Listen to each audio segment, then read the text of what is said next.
Olá pessoal, tudo bem com vocês? Estamos começando o programa Resenha de Mercado na nossa Estúdio 92.3 FM de Cascavel. Eu me chamo João Fernando, sou gestor de negócios e a partir deste momento vou passar para vocês aí todas as informações do mercado financeiro e do mercado corporativo que fizeram preço na semana passada, né? E já preparando vocês agora para a próxima semana, tá bom, pessoal? Nossos recadinhos de sempre, não se esqueçam de seguir as redes sociais da rádio, não se esqueçam de seguir as redes sociais do Resenha de Mercado, Resenha de Mercado JF em todas as redes sociais. E se você quiser ser um patrocinador nosso, é só entrar em contato com o comercial da rádio aí, ou com o comercial do Resenha de Mercado, WhatsApp 3037 2433 45 DDD, né? Ou o nosso e-mail aí, resenhademercado@grupojagestão.com.br. Você pode aí ser um patrocinador do nosso programa, tá bom, pessoal? E lembrando que o programa tá saindo inédito aqui e todas as terças-feiras sai programa também no YouTube e no Spotify completo e fora os cortes aí que a gente coloca na rede social, os comentários que a gente vai fazendo aí nas redes sociais para vocês. Tá bom, pessoal? Então, bora lá, vamos falar um pouquinho do mercado, vamos falar aqui daquilo que vem acontecendo. Nós já passamos aí o primeiro semestre do ano, estamos indo para a reta final praticamente aí, né, pessoal? Já estamos entrando no mês de setembro, né? 2025 aí passou voando, né? Dizem que quando alguma coisa é muito boa, passa rápido, né? Será que o ano realmente está sendo bom aí, tá passando tão rápido? Né? Eu tenho as minhas dúvidas aí, mas eu sempre falo para vocês, aquela frase que eu sempre uso, né? Para quem tem conhecimento, não existe informação ruim, existe apenas informação. Os nossos resultados são do tamanho do nosso conhecimento, né, pessoal? Então, vamos lá, para você que tá só ouvindo na rádio, eu vou falar alguns números aqui para você e você que está nos vendo aí pelas redes, né? Você vai olhar um pouquinho os números. Vamos falar de Bovespa? Vamos falar de Bovespa, depois a gente faz um apanhado geral aí das notícias que eu separei para vocês aqui, tem bastante coisa. Pessoal, primeira coisa lá, vamos lá. O Ibovespa, ele chegou a bater 142 mil pontos na semana passada, se eu não me engano foi na quinta-feira.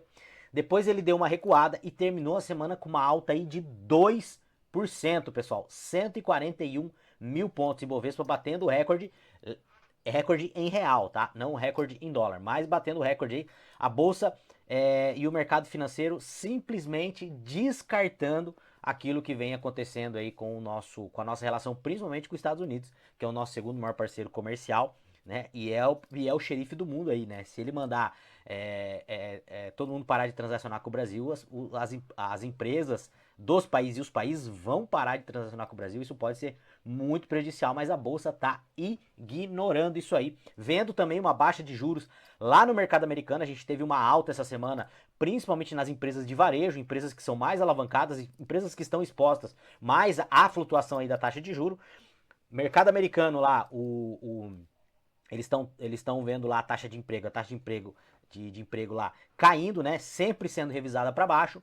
O Fed já está sinalizando que vai baixar juro no agora em setembro, e isso pode ajudar os mercados de todos os países. Uma coisa muito importante a gente lembrar, o dólar não está baixando só no Brasil, tá? O dólar está baixando no mundo todo, ele está perdendo força no mundo todo. Você pode olhar por esse lado, que ele está perdendo força, ou olhar por um outro lado, que tem alguns estudiosos aí dizendo que não, que o dólar não está perdendo força, simplesmente ele está tendo mais liquidez, e com isso aí, ele com mais oferta, o dólar baixa um pouquinho. Então no ano, pessoal, o Ibovespa realmente surpreendendo aí com 17% de alta. Lembra quando eu falei para vocês no começo do ano? E aí, Ibovespa é 100 mil pontos, é 90 mil pontos ou é 150 mil pontos? Será que a gente vai chegar aos 150 mil pontos?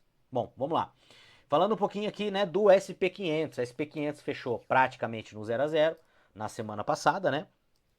Com uma alta aí de 0,4 e no ano aí 10% de rentabilidade, 6.460. Pessoal, o que está acontecendo nos Estados Unidos? Bom, o governo americano está sinalizando que pode sim ser baixado taxa de juros nos Estados Unidos agora em setembro.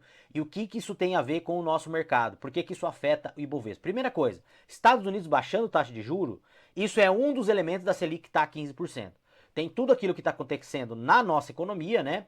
Toda a influência do que o governo está fazendo, mas também tem a influência dos Estados Unidos. Por quê? Historicamente, taxa de juros americana 2%. Hoje está mais que o dobro. O que isso quer dizer? Bom, entre eu receber, de repente, 8% de taxa de juros num país emergente e receber 4,5% em dólar nos Estados Unidos, com o tesouro mais mais seguro do mundo, eu vou para os Estados Unidos. Então, eles chamam o tal do milkshake do dólar, que quando ele sobe a taxa de juros lá, eu já falei isso para vocês aqui, os Estados Unidos começam a drenar dinheiro do mundo e todo mundo vai investir lá, né?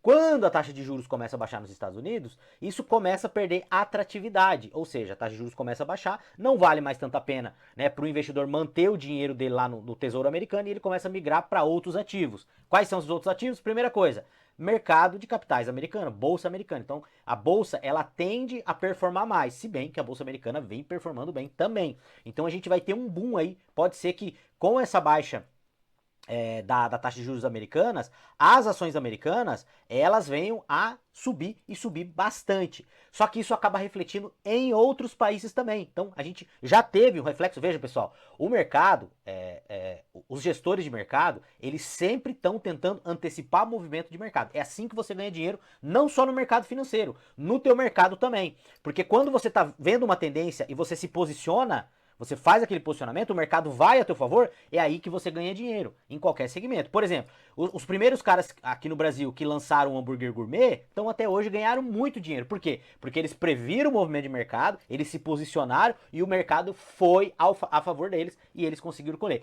Quem entrou depois no hype, que o mercado já estava saturado, acabou não conseguindo se manter no mercado. Tanto é que tem muitos especialistas aí em varejo que dizem que o pior negócio para você abrir hoje é uma hamburgueria, porque tem muita gente muito bem estabilizada. Mas os primeiros tiveram muito resultado. E o mercado financeiro é a mesma coisa. Quem se posiciona primeiro, se o mercado vai a favor dele, ele tem muito mais resultado do que os outros que acabam pegando a cauda. E é isso que está acontecendo no Brasil. Muitos gestores já estão começando a se posicionar. Precificando uma taxa de juros mais baixa nos Estados Unidos e esse dinheiro deve sair e deve ir para mercados emergentes também, né? Então esses gestores já estão se posicionando e também uma troca de poder aí no ano que vem também já está sendo precificada, tá? Tem muita gente falando aí que realmente nós vamos ter uma troca de governo aqui no Brasil e também isso aí pode estar fazendo com que as empresas, os gestores se posicionem e os investidores também se posicionem. O que eu penso, tá? Vou falar para vocês. Se o mercado brasileiro disparar, eu tô posicionado no mercado brasileiro. Lembra que eu falei pra vocês? 2022, eu parei de investir aqui, comecei a investir só lá fora, mudei minha carteira, mas eu não vendi o que eu tinha aqui. Então o que eu tenho aqui tá posicionado, 30% tá aqui. Se o mercado aqui chegar a disparar, só pra vocês terem uma ideia, pessoal, não é nenhuma recomendação, hoje as minhas ações no Brasil, os meus investimentos no Brasil, entre ações, fundos imobiliários, né, eles estão com rentabilidade aí de 1%, fora os dividendos, né? Então, se o mercado disparar, eu vou rentabilizar aqui. Se o mercado americano disparar, eu vou ganhar muito mais dinheiro porque eu estou muito mais posicionado lá fora. E é o que eu acho que vai acontecer. A gente tem que fazer um trade-off. Bolsa brasileira, ela é ruim? Não, ela não é ruim. Mas a bolsa americana é muito melhor na minha visão. E tem muitos gestores falando que bolsa americana tá cara. Pessoal, eles estão falando isso faz 2 anos e a gente está investindo lá e está tendo muito resultado. Não é nem uma recomendação, tá bom? Então, falando um pouquinho aqui do dólar, né, pessoal? Deixa eu ver quanto tempo eu tenho, porque senão não dá tempo de falar tudo que eu preciso falar para vocês. Vamos lá. O dólar fechando a semana aí com uma leve alta aí de 0,39, né, 5,43, mas no ano uma queda aí de quase 14%, 13,77. Pessoal, isso é muito bom, já falei para vocês, por duas coisas. Isso alivia a nossa inflação, né, porque no Brasil tudo é dolarizado, por mais que você ache que não, você ganha em real, mas você vive em dólar. E segundo, ele dá oportunidade para você dolarizar mais ainda a tua carteira, os teus investimentos, comprando dólar mais barato. Você acha que o dólar vai chegar a 4,50? Não sei. Você acha que o dólar vai chegar a 10 reais? Não sei. Pelo movimento que as coisas estão indo, eu acho que o dólar, a tendência dele no longo prazo é subir por 2 motivos. Primeiro, taxa de juros nossa real sempre é o dobro da taxa americana. Então o que vai acontecer? Dólar em relação ao real, a gente sempre vai desvalorizar muito mais do que o dólar. Então historicamente isso que vai acontecer. Segundo, estabilidade econômica e política aqui no Brasil. Nossa estabilidade é muito maior do que a estabilidade americana. Lá tem também, tá? Lá também não é mil maravilhas, mas lá tem também. Seguro 100% a gente não vai estar em lugar nenhum. Nem se você pegar tudo que você tem, comprar em Bitcoin, colocar numa wallet e guardar o wallet, nem ali você vai estar 100% seguro. Por quê? Porque você pode perder a senha, você pode perder as palavras-chave lá, a tua chave de acesso. Ou pode chegar, sei lá, um dia e um computador quântico conseguir quebrar os códigos do Bitcoin e acabar com a criptomoeda. Isso pode acontecer.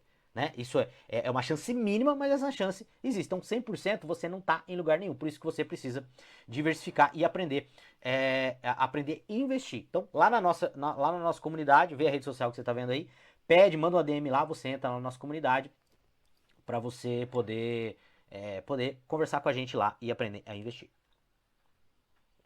Pessoal, falando um pouquinho agora de Bitcoin. Bitcoin deu um hype violento, né? Chegou aí, passou de 120 mil dólares e agora deu uma recuada tremenda aí, pessoal, fechando a semana com uma queda de quase 2%, né? 1,65, 108 mil dólares. Bitcoin que chegou a estar valorizando 25% neste ano, ele recuou aí e fechou a semana passada em 108 mil dólares. O que eu vejo aqui, pessoal? Bitcoin começou a cair. Eu vejo uma oportunidade. Por que o Bitcoin deve ter deu essa arrefecida? Primeira coisa, muitos gestores fazendo realização de lucro, né? Tem muita gente que trade o Bitcoin e acaba fazendo essa realização de lucro, e parece que nós tivemos uma baleia aí vendendo Bitcoin na semana passada também, que acabou aí afetando o mercado. Falando do IFIX, né? IFIX com uma alta aí de 1,35 na semana. E pessoal, fundos imobiliários super resiliente, com uma alta aí de 11,52. Pessoal, o que pode estar acontecendo aqui?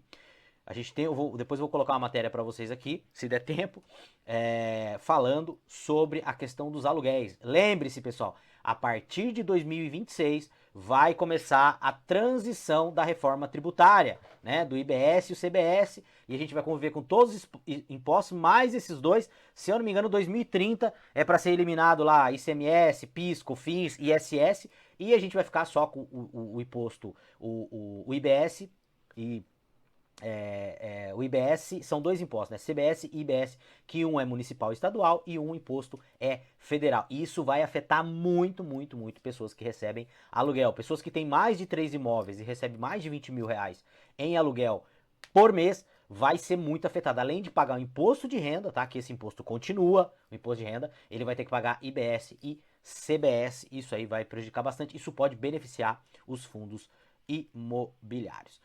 Tá bom, pessoal? Vamos falar um pouquinho agora do mundo corporativo. Eu quero passar algumas notícias aqui para vocês, para depois a gente partir de novo. Aí eu quero comentar algumas notícias com vocês, tá? Se vocês puderem falar para nós aí o que vocês estão achando do novo formato, né? Eu faço um overview e depois eu passo para vocês aqui o que está acontecendo no nosso mercado financeiro. Pessoal, para quem tá vendo ou quem vai ver depois, isso aqui é um relatório que eu faço semanal e mando lá na nossa comunidade um relatório do resumo da semana daquilo que aconteceu nos mercados, tá? Então é bem legal. Eu tenho um relatório, eu faço um relatório só do varejo e eu faço um relatório do mercado financeiro em geral. Então esse relatório é um relatório de 10 páginas, tá? Não é relatório de recomendação, nada, para te deixar informado aí do que aconteceu. Então, quais foram as principais notícias da semana passada, tá? A fala de Powell no simpósio lá de Jackson Hole, né? No dia 22, sinalizou um possível corte de juros em setembro, tá? Dólar, a gente teve um recuo na semana aí, tá? E o Ibovespa, a gente teve um impulso aí num plano interno, tá bom? A gente teve aí uma arrefecida também em relação a esse problema que a gente está tendo com os Estados Unidos. Essa semana foi mais tranquilo, né? E o Banco Central manteve mensagens duras de juros mais alto, atraindo capital estrangeiro e ajudando a segurar o real, tá bom? Capital Selic mais alta, a gente tem mais gente vindo aqui pro Brasil, tá? Destaque corporativos, tá? Ação do Banco do Brasil, no dia 22, voltou a subir, tá? Subiu 4,11, Itaú 2,8, Bradesco 2,95 e Santander 2,77.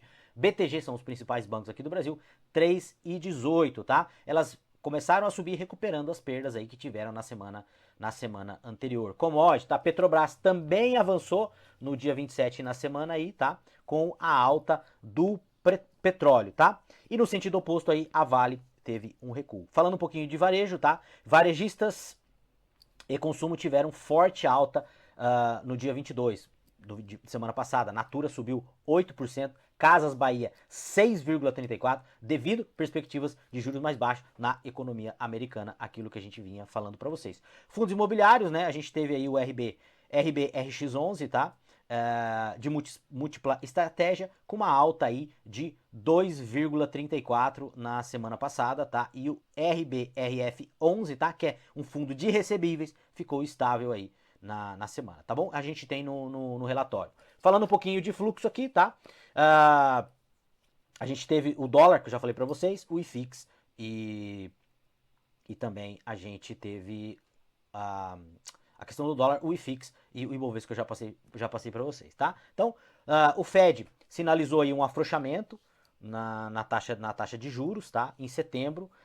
Dados recentes do PIB apontam alta de 3,3, tá? Segundo a Reuters americana. E queda no desemprego. Novos pedidos de auxílio em 229 mil na semana, que encerrou na semana do dia 23 agora do 8, tá? Esses fatos reafirmam a economia robusta e alimentando debate sobre o time de cortes de juros, tá? A gente teve aqui no mundo corporativo americano, a gente teve alguns resultados mistos aí, tá?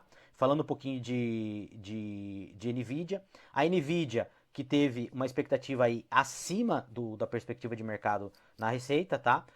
E a China aí, as empresas da China aí decepcionando aí com uma leve queda na semana. Tá bom, pessoal? Vamos falar um pouquinho aqui do cenário econômico e político, tá? Preocupação fiscal na zona do euro, tá? França vive turbulência política sobre o plano de recuperação da dívida do governo, tá bom? A Comissão Europeia propôs eliminar tarifas retaliatórias sobre bens industriais americanos. Então, tá tendo problema lá na Europa com os Estados Unidos, tá? Falar um pouquinho aqui dos índices, né? O índice da Stocks Europe 600 fechou em leve baixa de 0,2. Pessoal, o Stocks Europe 600 são as 600 pequenas, médias e grandes empresas lá da Europa, tá? Falando um pouquinho de macroeconomia aqui, a gente tem uma recuperação na China, né? A China, o lucro da indústria caiu 1,5 em junho, tá? Refletindo baixa demanda interna, apesar de forte crescimento das exportações e estímulos para a tecnologia. O governo chinês anunciou que pretende triplicar a produção nacional de chips de inteligência artificial até o final do ano, tá? A gente tem perspectiva lá de novas fábricas da Huawei, para reduzir a dependência externa. A gente sabe que quando o chinês vai abrir empresa lá, vai abrir fábrica, eles abrem muito rápido, tá? No Japão, a inflação ainda tá alta, tá? O CPI, o núcleo foi de 3,1 em julho, tá? Muito acima da meta lá do Banco Central lá japonês, tá? Então, a gente tá tendo preocupação lá no Japão e a China também aí precisando acelerar. Falando de Bitcoin, tá? Bitcoin oscilando aí, chegou a bater 103 mil pontos na semana, né? E acabou fechando a semana aí em 108 mil pontos, tá? ETF de Bitcoin também sofreram forte saída, tá? Segundo o relatório do dia 22/8, mostra saídas líquidas de 1,1 bilhão dos principais ETFs de Bitcoin à vista, tá? Entre um deles, o da BlackRock. Tá bom, pessoal? Então, isso aqui seria alguma coisa do mundo corporativo da semana aí. Vamos falar do mundo do mercado financeiro, vamos falar um pouquinho aqui do mundo corporativo. A gente já volta para as nossas notícias. Pessoal, esse aqui é outro relatório que eu mando para vocês, tá? Sobre o nosso mercado varejista, tá? Vamos lá, falar um pouquinho de tendência de mercado, tá? O desempenho recente mostra um crescimento moderado, mas com indicadores em cautela aqui para o mercado de varejo, tá? No primeiro semestre de 2025, as vendas do varejo acumularam ganho em relação a 2024, tá? Lideradas por moda e eletroeletrônicos. Porém, pesquisas de confiança voltaram a cair agora em agosto, tá? O índice de confiança do comércio, feito pela FGV, recuou 3,1, tá? Para 102 pontos, revertendo 4 meses de alta, segundo a FGV. E também caiu 4 pontos em relação em agosto para 83, tá? Essa queda reflete a apreensão de empresários com alta dos juros e incerteza econômica. E aí eu queria falar uma coisa para vocês aqui, tá, pessoal? Principalmente questão de varejo. A gente teve um Dia dos Pais muito bom e eu tava falando para todo mundo que a gente precisava se preparar, porque nós teríamos uma ressaca pós Dia dos Pais. Pessoal, sempre que tem data comemorativa, Dia dos Pais, Dia das Mães, Dia das Crianças, a gente sempre tem uma ressaca, principalmente quando a data ela é no começo do mês. E dito e feito, eu tava revisando algumas coisas agora de alguns mentorados meus aqui, e realmente teve gente que começou muito bem o mês, não se cuidou, ficou esperando o cliente dentro da loja, ficou esperando o cliente dentro do estabelecimento e o cliente não veio mais porque o cliente estava de ressaca. E acabou tendo resultado negativo. Tá bom, pessoal?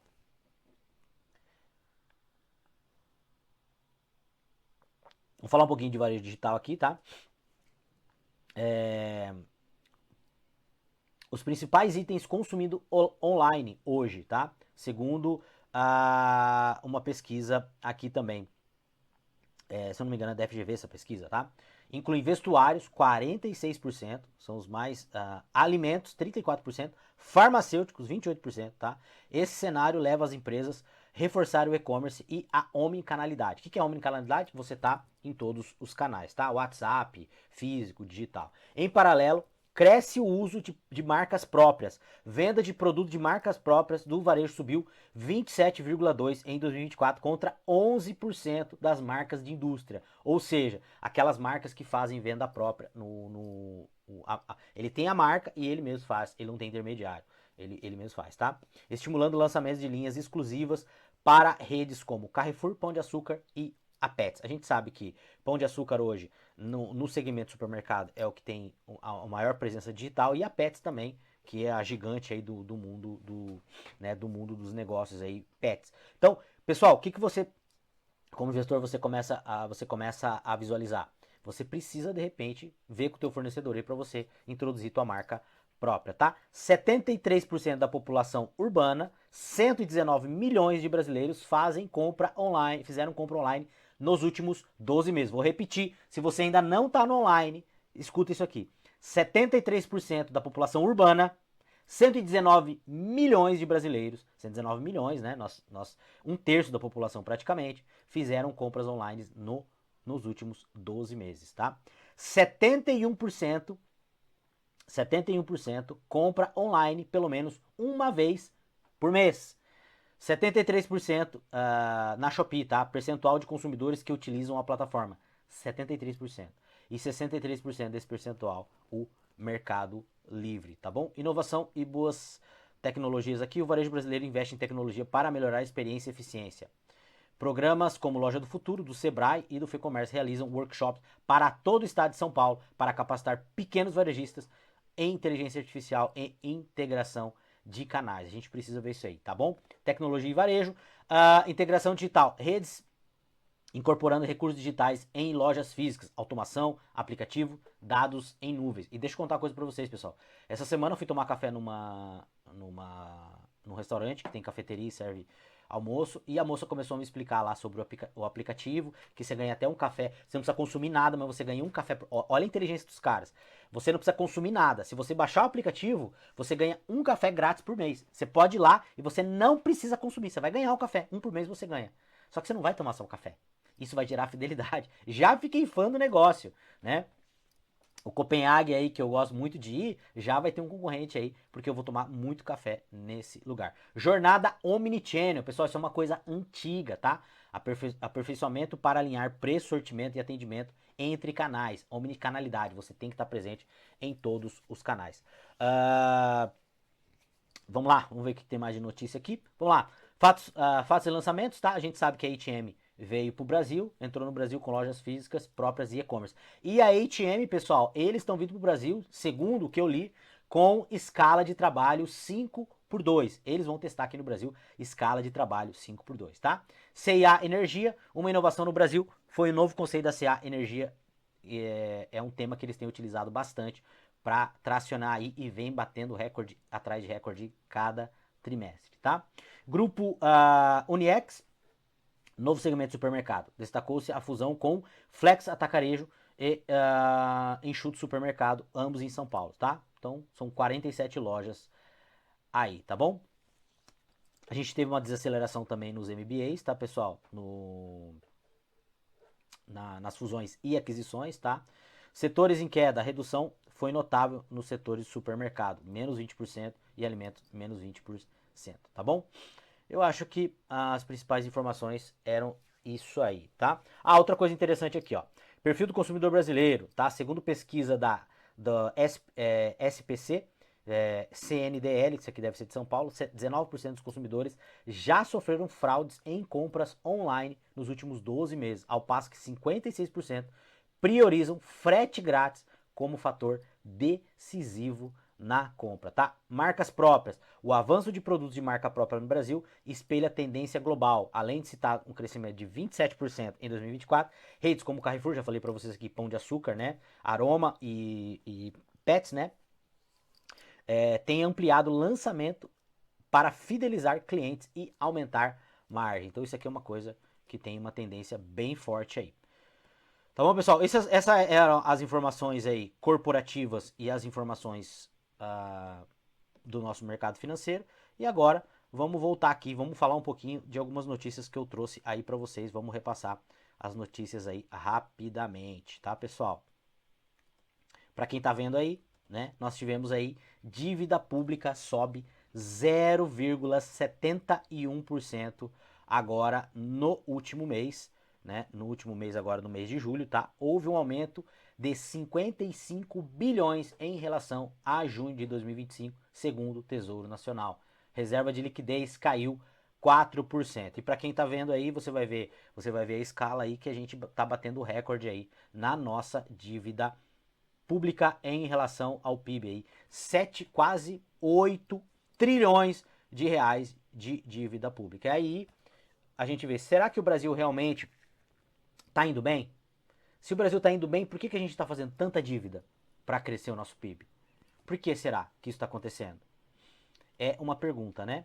E aí, ó, sob Lula, déficit nominal anual volta a subir e atinge 968 bilhões, tá? Havia sido de 894 bilhões no acumulado de 12 meses até junho. Déficit primário totalizou 27 bilhões em julho, pessoal. Então, nosso déficit aí subindo, a nossa dívida subindo. E aí eu começo a perguntar, bom, quem tá indo bem deve tanto? E pessoal, outra coisa que eu não trouxe aqui para vocês que não vai nem caber no programa, tá? Mas as nossas estatais estão dando cada vez mais prejuízo. O que parece que está acontecendo? Não estou falando que é isso, tá? Sabe quando a pessoa começa a viver de aparência e começa a queimar tudo para manter as aparências? Começa a vender tudo só para manter as aparências, fazer financiamento para manter as aparências, se endividar, teoria do cartão de crédito. Eu vou lá no banco, faço um financiamento lá de 100 mil reais durante lá 5 meses, eu gasto 20 mil por mês. Eu tenho vida de rico, vou em bons restaurantes, ando de carro, viajo, tiro foto, mas a minha dívida está crescendo. Será que não é isso que está acontecendo com o Brasil?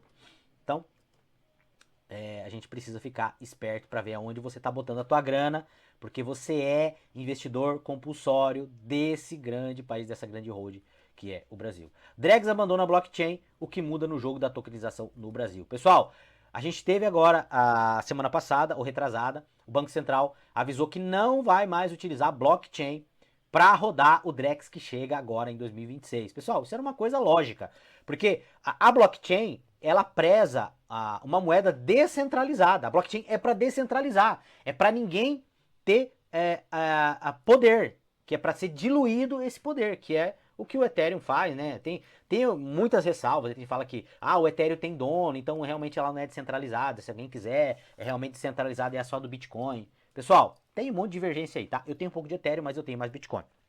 Recomendação. Mas o Banco Central já falou que não vai rodar numa outra rede, que é uma rede que o governo vai ter domínio. Eles falam questão de segurança, não é para eles realmente ter controle. E o Drex vem para ter controle. A gente não precisaria do Drex, nós já temos o Pix, tá? Só que o Drex, a tendência do Drex é ele acabar com a moeda física com o passar do tempo. E aí, pessoal, quando for tudo digital, o governo tem o poder, com apertar de botão, fazer o que ele quiser. Não tô falando que ele vai fazer. Não tô falando que esse é o intuito dele. Não tô falando isso. Eu tô falando que existe o poder de fazer isso, se quiser, tá bom? E eu já falei um pouquinho aqui sobre a nossa reforma tributária, né? Reforma tributária vai alterar a tributação de aluguéis. Então você que tem aí acima de 3 imóveis e recebe acima de 20 mil reais por mês de aluguel, procure um bom contador, procure um bom advogado, porque a tua carga tributária vai aumentar e aumentar muito do recebimento do teu aluguel, beirando até uma inviabilidade aí de você ter imóveis alugados, tá bom, pessoal? Vai ser bem forte, a gente vai ter uma carga tributária bem alta para quem tiver imóvel alugado, tá? Banco Central do Brasil firmou acordo de 157 bilhões com a China para uso de yuan em movimentação que aumenta a pressão sobre a hegemonia do dólar. E aí, me diz aqui, você concorda? Você acha que o dólar vai perder para o yuan? Você acha que o yuan, a moeda chinesa, que é uma economia fechada, né, que tem um partido que manda, você acha que o yuan vai ser a moeda de reserva mundial? Pessoal, uma coisa é verdade, o dólar ele tem perdido aos poucos, né, a sua hegemonia como moeda principal. Mas você acha que vai ser o yuan, que é uma moeda detentora de um país que é um país de partido único, é um país que onde, alguns anos atrás, eu não sei se vocês lembram, pesquisem aí, existiam empresas de educação que tinham capital aberto na China, e do dia para a noite, o governo chinês falou, não, empresa de educação não tem que dar lucro, a partir de hoje essas empresas não dão lucro mais. O que aconteceu? As ações afundaram, muita gente perdeu muita grana do dia para a noite, porque o governo falou que não queria mais que empresas de educação dessem lucro na China. E aí, você confia no dólar? Nós tivemos aí o gestor da Chili Beans, uma matéria uns dias atrás, falando que não vai mais usar o dólar como negociação com a China. Ele iria usar aí o yuan e tem algumas empresas brasileiras que estão começando a fazer essa negociação. Aí tem um porém. O yuan em relação ao real, a régua de medição dos dois, que baliza os dois, ainda continua sendo o dólar. Então, pessoal, a hegemonia do dólar, a gente não vai ver. Nós que estamos aqui, provavelmente, não sei nem se os nossos filhos irão ver aí o dólar perder a hegemonia dele, tá? E para encerrar o nosso programa aqui, pessoal, aquilo que eu estava falando para vocês no começo do programa. México descarta acordo de livre comércio com o Brasil. O Brasil enfrenta uma tarifa de 50% dos Estados Unidos, enquanto os mexicanos negociam um acordo de longo prazo com o Washington. O que aconteceu, pessoal? O Brasil teve lá, tomou lá 50% de taxação dos americanos, falou, não, vamos lá negociar com o México. Não precisamos fazer negócio com os Estados Unidos, vamos lá negociar com o México. Chegaram lá no México, ó, dona presidente, a senhora é de esquerda aí, que nem a gente e tal, né? Então, vamos fazer o seguinte, vamos fazer um acordo aí entre nós, um acordo de livre comércio, nós aqui. Aí ele deu a presidente, o México deu uma olhadinha pro lado, viu que os Estados Unidos estavam do lado e falou assim, não vamos fazer negócio. Ué, mas a gente também é de esquerda, mesma ideologia. Não, mas obrigado, eu vou passar, eu não vou fazer acordo. Sabe por quê? Porque se eu fizer acordo com você, eu vou me ferrar com os Estados Unidos. E vocês têm a mesma ideologia que a minha, de esquerda, a gente deveria pensar igual. Mas na hora do vamos ver, meu amigo, todo mundo pensa na grana. Até os líderes esquerdistas, eles pensam na grana. Falando, não, eu vou continuar aqui com os meus amigos de direita aqui, com os meus amigos capitalistas, porque é ele que sustenta o México. Porque quem sustenta a esquerda, querendo ou não, é o capitalismo, né? Que todo mundo fala muito mal. E a presidente do México deveria ser coerente, né? Não, nós somos de esquerda, vamos montar aqui, vamos nos fechar aqui, vamos... Não, eu vou ficar com os Estados Unidos. Brasil, obrigado, vocês são gente boa, gosto muito do verde e amarelo, seleção de vocês é topzera, mas ó, não quero saber, vou continuar aqui com os Estados Unidos. Então, pessoal, na hora do vamos ver, é cada um cuidando do seu, esquece esse negócio, por isso que eu falo, pessoal, por isso que eu falo pra vocês. Que investidor, a presidente do México, ela tá certíssima. Ela tá pensando no bem do país, ela não tá pensando em ideologia. Na hora da grana, o investidor que tem performance, ele, cara, não quero saber se eu sou brasileiro, se o país tá ruim, eu vou investir em outro lugar. Não quero saber. Certíssima aí a atitude da presidente do México aí, realmente retalhando. Retalhando não, né? Não aceitando aí o acordo com o Brasil, porque senão ia se ferrar com os Estados Unidos, né, pessoal? Você acha que aquela história entre os Estados Unidos e o Brasil, você acha que o resto do mundo vai ficar com quem? Com o Brasil? Não vai ficar com o Brasil, né, pessoal? Estamos chegando no final do nosso programa aqui. Tinha bastante informações para passar para vocês. Quero agradecer a participação de todo mundo. Eu vejo vocês na próxima semana aqui no nosso programa. Pessoal, tenha um resto de semana abençoado aí. Um grande abraço e